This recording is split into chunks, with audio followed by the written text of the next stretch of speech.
12 বছর বয়সে জোর করে বিয়ে দিয়ে দেয় আমাকে। আমি নাবালিকা, এখনও সাবালিকা হইনি। স্বামী, সংসার এসবের কিছুই বুঝি না।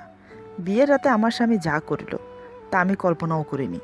কান্নার শব্দ শুনে আমার বড় ভাই ছুটে এসে যা দেখে তার জন্য তিনি প্রস্তুত ছিলেন না। এরপর আমার স্বামীর সাথে যা হলো। আমার নাম সুলতানা সালমা, সবাই সুলতানা বলে ডাকে। ফ্যামিলিতে মা, বাবা, 3 ভাই আর আমি। সবাই আমাকে খুব ভালোবাসে। ভাইদের ছোট আমি। বড় ভাই ব্যাংক ম্যানেজার, নাম মোহাম্মদ মাসুদ রহমান। মেজো ভাই গার্মেন্টস ফ্যাক্টরির ইনচার্জ, নাম মোহাম্মদ মাসুম রহমান। ছোট ভাইয়ের নাম মোহাম্মদ মামুন রহমান, এবার ক্লাস 9-এ পড়ছে। আমি সবেমাত্র ক্লাস 5-এ পড়ছি। স্কুল থেকে আসার পর একটি মুহূর্তের জন্য ঘরে বসি না, সারাক্ষণ বাইরে টই টই করে বেড়াই।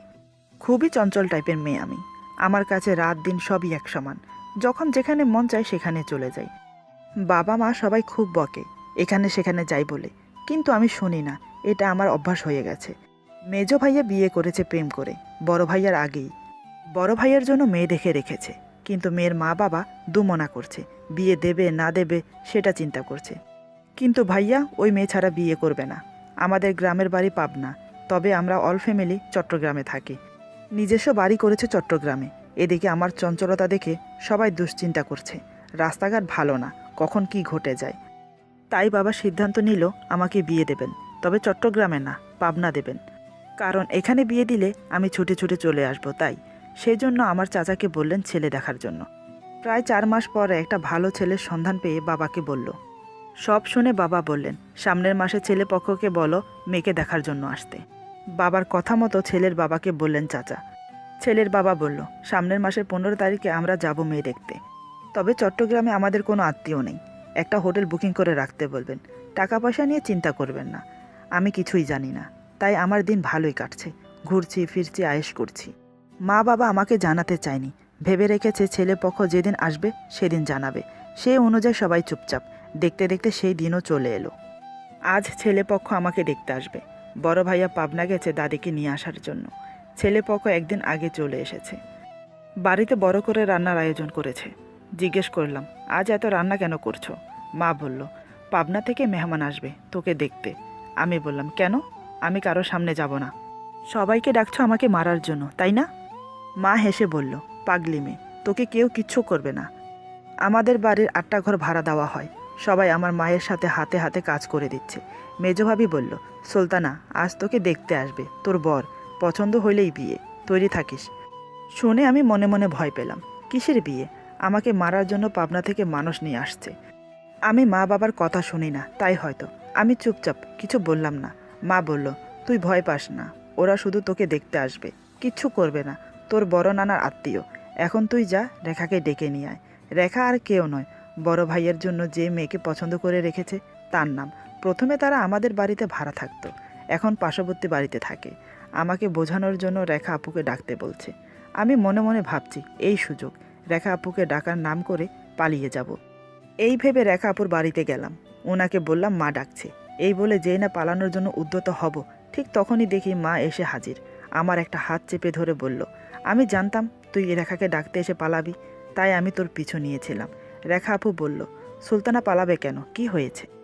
মা আমার বিয়ের ব্যাপারে সব বলে বলল, এখন তুই একমাত্র ভরসা মা, ওকে একটু বোঝা। কেউ ওকে মারবে না, শুধু দেখতে আসবে যে। রেখা বলল, আমি কিছুই বুঝতে পারছি না, কি বলবো আপনাকে? এত কম বয়সে ওর বিয়ে কেন দিতে চাইছেন? মা বলল, কি করব আমি বল? এই সব তোর আঙ্কেল করছে, তিনি কারো কথা শোনেন না।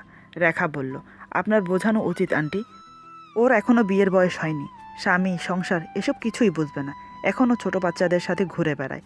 এটা আপনারা ঠিক করছেন না, ওর লাইফটা নষ্ট করে দিচ্ছেন। কে শোনে কার কথা? মা কোনো পাত্তাই দিল না। রেখা আপু আমাকে নিয়ে আমাদের বাড়িতে এলেন। আমাকে বোঝালেন, শুধু তোমাকে দেখতে আসবে, বিয়ে হবে না এখন। তিনি আমাকে বোঝাচ্ছেন ঠিকই, কিন্তু আমি কেঁদেই যাচ্ছি। অনেক কষ্টে আমাকে শান্ত করল। 4টার দিকে বড় ভাইয়া দাদিকে নিয়ে ফিরল। আমাকে নিয়ে রেখা আপু ভাইয়ার রুমে বসেছিল। দাদিকে ড্রয়িং রুমে রেখে নিজের রুমে আসে। রেখা আপুকে দেখে কয়েক মিনিটের জন্য অবাক হয়ে যায়। ভাইয়ের সাথে রেখা আপুর বিয়ের কথা চলছে ঠিকই, কিন্তু একে অপরের সাথে কথা হয় না। আজ হঠাৎ নিজের রুমে রেখা আপুকে আবিষ্কার করে খুব খুশি হলো। হাসি মুখে কাছে এসে রেখা আপুকে বলল, কেমন আছো? ওনাদের না বলা প্রেম কাহিনী অন্য একদিন শোনাবো আপনাদের। এখন আমারটা না হয় শুনুন। আমাকে খুব সুন্দর করে সাজানো হলো। ছেলেপক্ষ বিকাল 5:30টার দিকে আসে। একজন দুইজন নয়, কম করে হলেও 15 হতে 20 জন লোক এসেছে আমাকে দেখতে। বিশ্বাস হচ্ছে না, তাই না? তাই হয়েছিল। সবাই ড্রয়িং রুমে বসেছে। আমাকে নিয়ে যাওয়া হলো। দাদি আমাকে নিয়ে গেল। রেখাকে যেতে বলল। বড় ভাবি হিসেবে রেখার যাওয়া উচিত আমার সাথে, কিন্তু ভাইয়া আপত্তি জানায়। এতগুলো মানুষের সামনে আমার মতো একটা পুচকি মেয়েকে বসিয়ে দেওয়া হলো। কি বলবো, ভয়ে হাত পা কাঁপছে। ঘর থেকে পালিয়ে যেতে চাইলে দাদি চেপে ধরে। ছেলের বাবা চাচা আমাকে প্রশ্ন করলো, আমার নাম কি, কোন ক্লাসে পড়ি, আরবি কতটুকু পড়েছি, আরও নানান বিষয়ে। আমি যা সত্য তাই বলেছি। বিয়ে ভেঙে যাওয়ার জায়গায় রাজি হয়ে আজকে রাতেই বিয়ে হবে বলল। আসলে লোভ, ঘরবাড়ি দেখে লোভে পড়ে গেছে। ছেলের নাম মোহাম্মদ নজরুল ইসলাম। বয়স আমার থেকেও 15 বছরের বড়। আমার বয়স কম জেনেও কোনো আপত্তি করল না। সাথে ছেলের ভাবি এসেছিল। সে বলল, অল্প বয়সী মেয়েকে বিয়ে করা ভালো। ছেলে প্রথমে একটু আপত্তি জানায়, আমার বয়স কম তার জন্য নয়। ভাবির কানে কানে সে বলল, এই পুচকি মেয়েকে দিয়ে যৌন চাহিদা মেটাবো কী করে? বিয়ে করে কি করব একে, যদি শরীরে জ্বালা মেটাতে না পারি? ভাবি বলল, আরে পাগল, কচি মেয়ে পাবি, ধীরে ধীরে বুঝিয়ে সুজিয়ে যৌন চাহিদা মিটিয়ে নিবি, আর কি। এখন চুপ থাক। ভাবির কথায় নজরুল চুপ হয়ে গেল। সবাই মিলে যুক্তি পরামর্শ করে আজ আমাদের বিয়ে হবে এটাই ডিসিশন নিল। কোনো কাজই ডাকা হলো না। রাত 8টার দিকে মসজিদে নিয়ে বিয়ে পড়িয়ে দিল।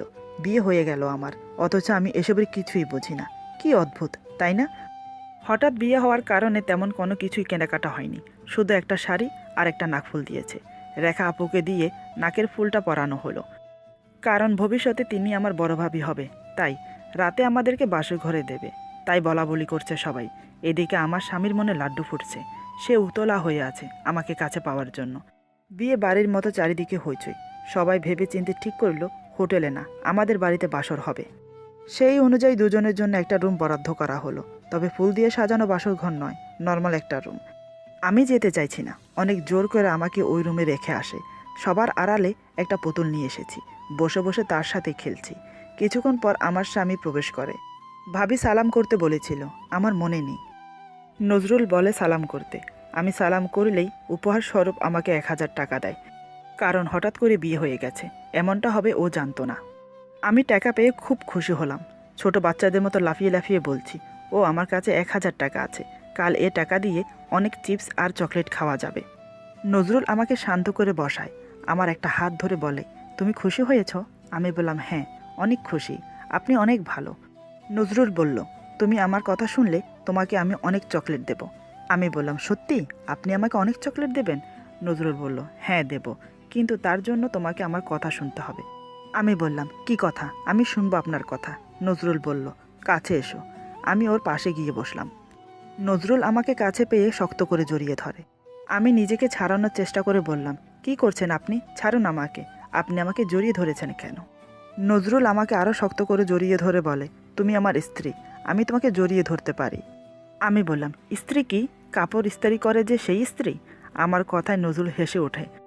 কিছুক্ষণ পর বলল, তোমাকে আমি আস্তে আস্তে বুঝিয়ে দেব সব। আমি বললাম, ঠিক আছে, তবে আপনি আমাকে ছাড়ুন। আমার কেমন জানি লাগছে, ঠিক ভালো লাগছে না। কিন্তু না, নজরুল ছাড়ার পাত্র না। এখন সে শুধু জড়িয়ে নয়, কিস করতে শুরু করেছে। আমার ঘাড়ে, গলায়, মুখে কোনো জায়গা ছাড়ছে না। এদিকে আমার অস্বস্তি হচ্ছে। অনেক চেষ্টা করছি নিজেকে ছাড়াতে। যখনই কিছু বলতে যাই ঠিক তখনই আমার মুখ চেপে ধরে। মাঝে মাঝে ওর ঠোঁটের দখলে নিয়ে নেয়। আমি নিজেকে ছাড়ানোর জন্য আপ্রাণ চেষ্টা করছি, কিন্তু পারছি না। কোথায় আমি আর কোথায় ও? যেমন বয়সে বড়, তেমন বিশাল দেহধারী এক যুবক। আমি ওর সামনে মাছিও না। নজরুল আমাকে খাটে শুইয়ে ঝাঁপিয়ে পড়ে। খুব উত্তেজিত হয়ে আছে নজরুল। আমার সাথে জোর জবরদস্তি করে যাচ্ছে। আমি কান্না করছি, চিৎকার দিতে পারছি না, মুখ চেপে ধরে আছে। নজরুল সঙ্গমের জন্য প্রস্তুত হলো। এখন সীমা লঙ্ঘন করছে ও। আমার গোঙানি কান্না ওর চোখে পড়ছে না। একবারও ভাবছে না, এত ছোট মেয়ে আমার মতো পুরুষের ভার সইতে পারবে? আমি পারছি না। দিশেহারা হয়ে ওর হাতে কামড় দিই খুব জোরে। তাতেই কাজ হলো। নজরুল চেঁচিয়ে উঠল। তারপর আমি কান্নায় ভেঙে পড়ি। কান্নার মাঝে বড় ভাইয়াকে ডাকছি, বড় ভাই আমাকে মারছে, বাঁচাও। সবার থেকে বড় ভাই আমাকে বেশি ভালোবাসে। আমার চিৎকার শুনে সবাই অবাক। বুঝতে বাকি রইল না কি হচ্ছে।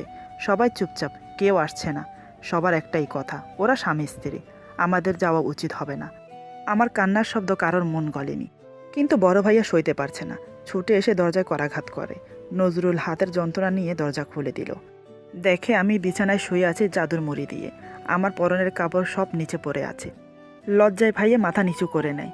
আমি তখনও কাঁদছি। ভাইয়া সহ হলো না। রাগের মাথায় কী করবে ভেবে না পেয়ে নজরুলকে থাপ্পড় মারল। তারপর বলল, তুমি কি মানুষ না অমানুষ? তোমার বোঝা উচিত ছিল আমার বোন এখনও ছোট, আর বয়সে তুমি অনেক বড়। কম করে হলো 1 বছরের সময় নেওয়া উচিত ছিল। ধীরে ধীরে ওকে বুঝিয়ে আপন করে নিতে। কাজটা তুমি ভালো করলে না। তোমাকে কি বলবো, ভুল আমরা করেছি এত কম বয়সে ওকে বিয়ে দিয়ে। তারপর বেরিয়ে এসে দাদিকে পাঠালো আমাকে নিয়ে যেতে। নজরুল নিজের ভুল বুঝতে পারে। সত্যি যৌন ক্ষুধায় ও নিজেই ভুলে গেছে সব কিছু। সবাই কি ভাবছে আমাকে নিয়ে? সত্যি আমি একটা জঘন্য কাজ করেছি। সুলতান আমাকে খুব খারাপ ভাববে। তারপর থেকে আমি ওকে ভয় পেতাম, ওর কাছে যেতে চাইতাম না।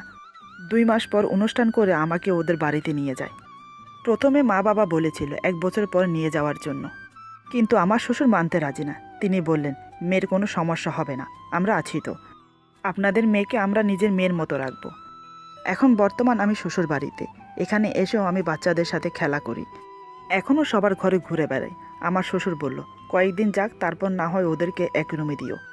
সে অনুযায়ী 1 মাস পর আমাকে আর নজরুলকে এক রুমে থাকতে দেয়। আমি অনেক আপত্তি জানাই, কান্না করি, বলি ওই লোকটা আমাকে মারবে। আমি ওই ঘরে যাব না। কিন্তু কে শোনে কার কথা? বাপের বাড়ি না, এটা শ্বশুর বাড়ি। কে শুনবে আমার কথা? আগের অভিজ্ঞতা থেকে ভয় পাচ্ছি। নজরুলকে দেখে বাঘের মতো ভয় লাগে আমার। আজ এক ঘরে দুজন। আমি ভয়ে এক কোণে চুপসে আছি। নজরুল আমার জন্য চকলেট, চিপস, আইসক্রিম আরও অনেক কিছু নিয়ে এসেছে। এগুলো দেখেও আমার মন ভোলার নয়। নজরুল বলল, কি ব্যাপার, অমন করে বসে আছো কেন? আমি বললাম, আপনি আমাকে মারবেন তাই। নজরুল এবার আমার সামনে এসে বসে। তারপর বলে, তুমি আমার স্ত্রী, স্ত্রীকে কেউ মারে? এদিকে এসো। আমি বললাম, না, বললাম তো আপনি আমাকে মারবেন।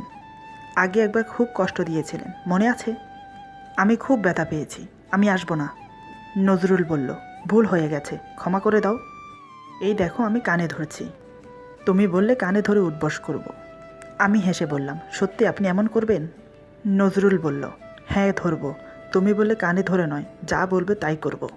তবে আমাকে ক্ষমা করতে হবে। আমি বললাম, ঠিক আছে। নজরুল কানে ধরে দাঁড়িয়ে গেল। এক টানা 10 বার উঠবস করল। আমাকে বলল, এবার হয়েছে? আমি খুশিতে হাততালি দিয়ে বললাম, অনেক মজা হয়েছে। আমাকে খুশি হতে দেখে নজরুল হাসছে। আমার কাছে এসে বসে বলল, চকলেট খাবে? আমি বললাম, হ্যাঁ খাবো। নজরুল আমাকে অনেকগুলো চকলেট চিপস দেয়। সেগুলো পেয়ে আমি আরও খুশি। নজরুল বলল, রাত অনেক হয়েছে, চলো ঘুমাবে।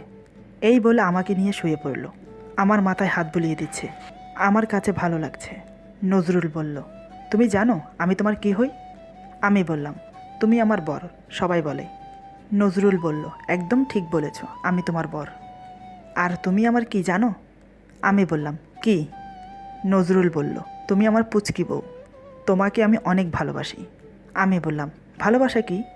নজরুল বলল, ভালোবাসা মানে, যেমন ধরো চকলেট নিয়ে এসেছি, এটাকেও ভালোবাসা বলে। এই যে এখন তোমার মাথায় হাত বুলিয়ে ঘুম পাড়াচ্ছি, এটাকেও ভালোবাসা বলে। তোমাকে আদর করে জড়িয়ে ধরবো, কিস করব, এটাকেও ভালোবাসা বলে। কিন্তু তুমি আমাকে ভালোবাসো না, আমাকে শুধু কষ্ট দাও। আমি বললাম, কিভাবে? নজরুল বলল, আমি তোমার মাথায় হাত বুলিয়ে দিচ্ছি, কিন্তু তুমি অনেক দূরে সরে আছো। তোমার উচিত আমার বুকে মাথা রেখে জড়িয়ে ধরা। তা না, তুমি আমার থেকে দূরে শুয়ে আছো। এভাবে ভালোবাসা হয়? স্বামী স্ত্রীর এভাবে ঘুমালে শয়তান মাঝের জায়গাটা দখল করে নেয়। আমি বললাম, ও মা, তাই বুঝি? কই, আমি তো দেখতে পাচ্ছি না শয়তানকে। নজরুল বলল, পাগলি একটা, শয়তান দেখা যায় নাকি? সে তো অদৃশ্য থেকে মানুষের হাতে পাপ কাজ করায়। এই যেমন তুমি আর আমি আলাদা শুয়ে আছি, এটাও শয়তানের কাজ। শয়তানের কথা শুনতে শুনতে জিন ভূতের কথা মনে পড়ে গেল। অন্ধকার রুমে শুয়ে আছি। সত্যি যদি শয়তান থাকে তাহলে কি হবে? এই ভয়ে আমি অনিচ্ছা সত্ত্বেও নজরুলকে জড়িয়ে ধরি। নজরুল বুঝতে পারছে আমি ভয় পাচ্ছি। আমাকে বলে, এভাবে ঘুমাও, তাহলে শয়তান আসবে না। এই বলে আমাকে শক্ত করে জড়িয়ে ধরে, মাথায় কপালে কিস করে। তারপর বলে, আই লাভ ইউ, আমি তোমাকে সত্যি ভালোবাসি, আমার পুচকি বউ। আমি ওর বুকের মাঝে থেকে বললাম, সেই কখন থেকে পুচকি পুচকি বলে যাচ্ছেন? আমি কিন্তু পুচকি নই, আমার বয়স এখন 13 চলে। আমি অনেক বড় হয়ে গেছি। নজরুল হেসে বলল, হ্যাঁ হ্যাঁ, সত্যিই তো, আমার বউ অনেক বড় হয়ে গেছে। সেদিন রাতে আমরা একে অপরকে জড়িয়ে ধরে ঘুমিয়ে পড়ি। নজরুলের অনেক কষ্ট হয়, আমাকে এত কাছে পেয়েও কোনো কিছু করতে পারছে না। এভাবে আমাদের দিন যেতে থাকে। আমাদের মাঝে দিন দিন আরও ঘনিষ্ঠতা বাড়তে থাকে, কিন্তু শারীরিক সম্পর্ক হয়নি এখনও। রাতে আকাশের নিচে বসে চাঁদ দেখি, পাশাপাশি দুজন বসে থাকি একে অপরের হাত ধরে। নজরুলের কাঁধে মাথা রেখে রাতের পর রাত কাটিয়ে দিচ্ছি। ধীরে ধীরে নজরুলকে ভালো লাগতে শুরু করে। একদিন রাতে ছাদে বসে আছি, পাশাপাশি দুজন। নজরুলের কোলে মাথা রেখে শুয়ে আছি, সে আমার মাথায় হাত বুলিয়ে দিচ্ছে। নজরুল আমাকে বলল, আচ্ছা, আমি যদি মরে যাই তোমার কষ্ট হবে? এই কথাটা শোনার সাথে সাথে বুকের ভেতরটা চিনচিন করে উঠল, কেমন যেন কষ্ট অনুভব করছি। আমি উঠে ওর মুখ চেপে ধরে বললাম, আর কখনো মরে যাওয়ার কথা বলবেন না। এভাবে বললে আমার কষ্ট হয় না বুঝি? নজরুল আমার হাতে চুমো খেয়ে বলল, আমার জন্য কষ্ট হয় তোমার? ভালোবাসো আমাকে? আমি বললাম, জানি না আমি, তবে মরার কথা শুনে কেমন যেন কষ্ট হচ্ছে আমার। বুকের ভেতরটা চিনচিন করে, আমার কথা শেষ হতে দেয় না। নজরুল আমাকে